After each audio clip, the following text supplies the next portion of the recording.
On a stormy night, lightning split the sky as Antonio, a skilled and confident thief, crept up to a luxurious mansion nestled deep in the woods. It was isolated, surrounded by tall trees and drenched in darkness, the perfect target. He had studied this house for weeks, believing it belonged to a wealthy recluse who rarely appeared in public. With the storm masking his presence, Antonio picked the lock and slipped inside without a sound. The interior was lavish, but strangely cold.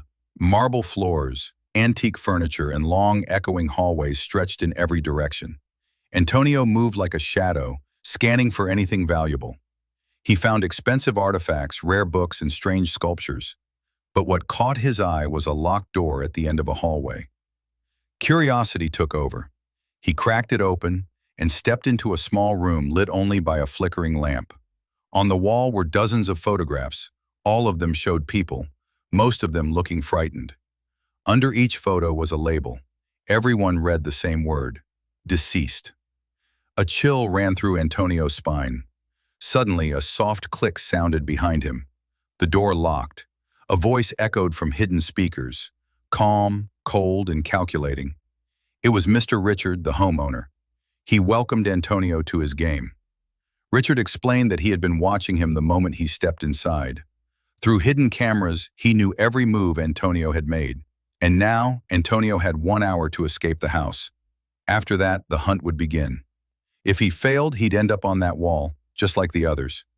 Antonio's instincts kicked in. He bolted through the hallway, but nothing was the same anymore.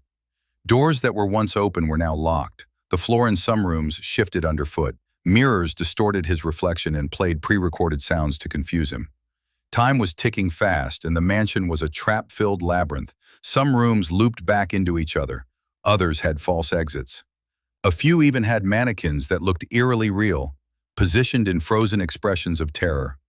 Halfway through the chase, Antonio stumbled into what looked like a control room. Dozens of monitors showed different parts of the house, including footage of him moments ago. On one screen, he saw something terrifying: live footage of another man, a stranger, tied to a chair in the basement, still alive, begging, silently. The timestamp showed it was happening now. Fueled by fear and guilt, Antonio made a new decision. He no longer just wanted to escape. He wanted to survive and expose Richard. He fought back, using the house's traps against itself. He tricked the sensors, jammed the cameras using static from an old television, and finally made his way to the basement.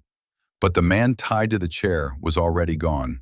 Just an empty rope and a recording. Another illusion. Time was almost up. Alarms blared as Richard activated the final stage of his game. Metal shutters closed off exits. Gas seeped through vents in certain rooms. Antonio sprinted through the corridors using everything he'd memorized from the monitors. With seconds to spare, he broke a stained glass window and leapt into the stormy night, tumbling into the mud outside.